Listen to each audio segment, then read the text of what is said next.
bersama dengan saya, Gembala Jemaat Gereja Isa Al-Masih Lawang Light Generation Huha dalam program Sapa Jemaat di Rumah. Tetap semangat, tetap berpengharapan dan harus selalu yakin menjadi pemenang-pemenang di dalam Tuhan kita Yesus Kristus. Firman Tuhan kali ini saya ambil dari Keluaran pasal yang ketiga ayat yang ke-7 dan 8. Saya ulangi, Keluaran pasal ketiga ayat yang ke-7 dan 8 berkata, "Dan Tuhan berfirman, Aku telah memperhatikan dengan sungguh kesengsaraan umatku di tanah Mesir, dan aku telah mendengar seruan mereka yang disebabkan oleh pengerah-pengerah mereka. Ya, aku mengetahui penderitaan mereka. Sebab itu aku telah turun untuk melepaskan mereka dari tangan orang Mesir dan menuntun mereka keluar dari negeri itu ke suatu negeri yang baik dan luas, suatu negeri yang berlimpah-limpah susu dan madunya, ke tempat orang Kanaan, orang Het, orang Amori, orang Feris, orang Hewi, dan orang Yebus." Nah, saudara-saudara, kali ini saya ingin berbicara tentang dari Mesir menuju ke tanah Kanaan atau tanah perjanjian. Kisah keluarnya bangsa Israel dari tanah Mesir menuju ke tanah perjanjian atau tanah Kanaan yang memakan waktu selama kurang lebih 40 tahun berputar-putar di padang gurun dengan Musa sebagai pemimpin mereka sudah tidak asing tentunya bagi kita. Tetapi apakah kita mengetahui bahwa kisah keluarnya bangsa Israel dari tanah Mesir dan perjalanan panjang yang luar biasa itu merupakan gambaran kehidupan rohani kita orang-orang percaya yang ada di dunia ini yang sedang berjalan menuju ke dalam kerajaan sorga. Untuk memahami hal ini saudara-saudara, saya ingin mengajak untuk merenungkan sejenak. Tanah Mesir terletak dekat sungai Nil yang terdiri dari dua bagian. Sebelah utara yang disebut Delta Nil atau Mesir Bawah, dan sebelah selatan disebut Mesir Atas. Tanah Mesir merupakan salah satu tempat peradaban manusia yang tertua dan menarik di permukaan bumi ini. Peradaban Mesir ditandai dengan banyaknya bangunan, patung pahatan dan piramid-piramid yang termasuk dalam urutan pertama 7 keajaiban dunia. Kesuburan tanah di sepanjang pantai sungai Nil membuat tanah Mesir berlimpah dengan hasil pertanian yang luar biasa. Dengan adanya pembangunan kota, seni pahat patung, pertanian yang hasilnya berlimpah luas, aktivitas kehidupan keagamaan yang ditandai dengan penyembahan kepada dewa matahari atau Re, dewa seniman atau Ptah, dewa dunia kekekalan atau Osiris, dan istrinya dewa Isis sebagai dewi kesuburan, dan anak mereka Horus sebagai dewa terbitnya matahari dan dewa-dewa yang lainnya. Maka saudara-saudara, Mesir dapat dikatakan sebagai pusat peradaban yang luar biasa pada zaman itu, tak tertandingi oleh bangsa manapun di dunia ini. Itulah sebabnya saudaraku, Mesir seringkali ditafsirkan oleh para ahli kitab sebagai lambang dari dunia ini, di mana terjadi segala macam aktivitas manusia termasuk perbuatan-perbuatan dosa yang keji di hadapan Tuhan. Oleh sebab itu saudara-saudara, tak berlebihan bila saya juga menggambarkan Mesir sebagai kehidupan duniawi. Semua dosa, semua kejahatan, semua kekejian ada di sana saudara-saudara. Dan yang menjadi pertanyaan adalah mengapa bangsa Israel harus ada di Mesir? Pada awalnya saudaraku, Abraham dibawa oleh ayahnya Terah dari Ur Kasdim pindah ke Kanaan dalam Kejadian 11 ayat 31. Terah kemudian meninggal dalam perjalanan ke Haran. Sesuai dengan perintah Tuhan, Abraham meneruskan perjalanan ke Kanaan. Akhirnya ia menetap di tanah Negeb. Karena terjadi kelaparan yang hebat, maka Abraham pergi ke Mesir. Namun ia kembali lagi ke tanah Negeb di kemudian hari.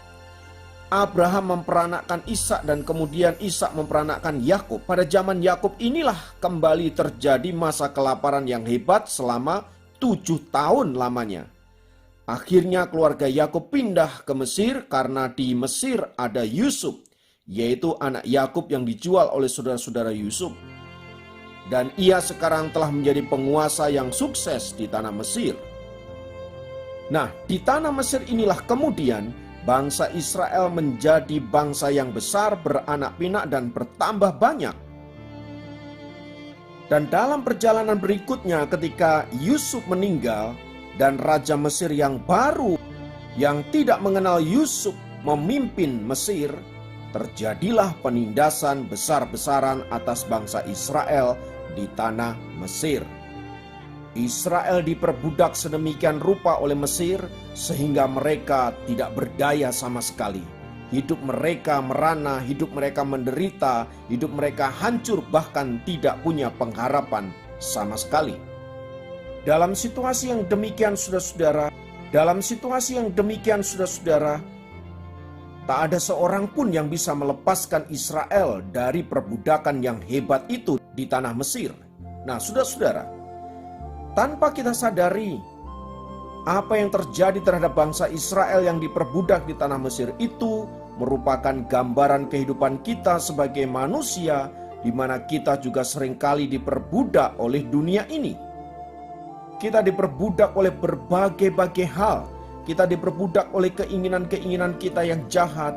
Kita diperbudak oleh nafsu-nafsu duniawi. Kita diperbudak oleh berbagai-bagai ikatan dosa yang begitu hebat mengikat hidup kita, yang menyebabkan kita tidak berdaya, yang menyebabkan kita hancur, yang menyebabkan kita hidup di dalam penderitaan.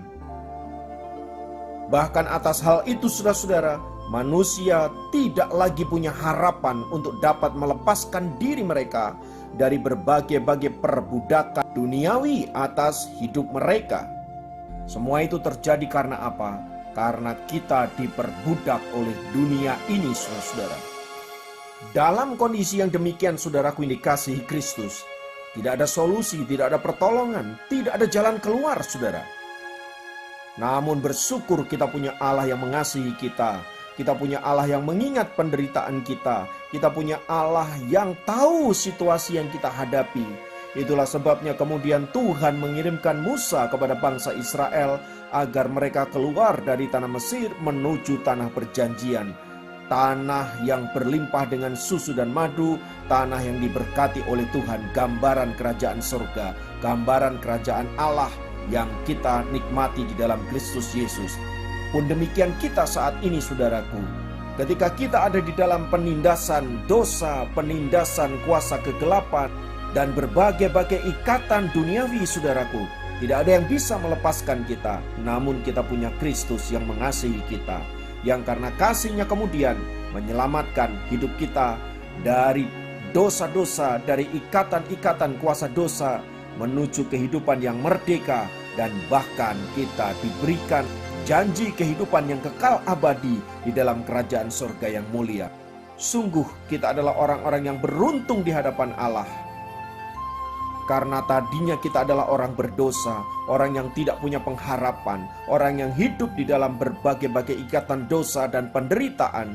Namun Allah dengan kasih-Nya menyelamatkan hidup kita. Nah, sekarang kita menjadi ciptaan yang baru, saudaraku. Kita memiliki pengharapan yang baru. Oleh sebab itu jangan tinggal lagi di Mesir. Oleh sebab itu jangan menoleh lagi ke Mesir, saudara-saudara, melainkan menuju ke tanah perjanjian, tanah yang sudah disediakan oleh Allah. Ada pergumulan memang, ada situasi-situasi yang tidak mudah untuk kita lewati, seperti orang Israel yang berputar-putar di padang gurun itu, saudara-saudara.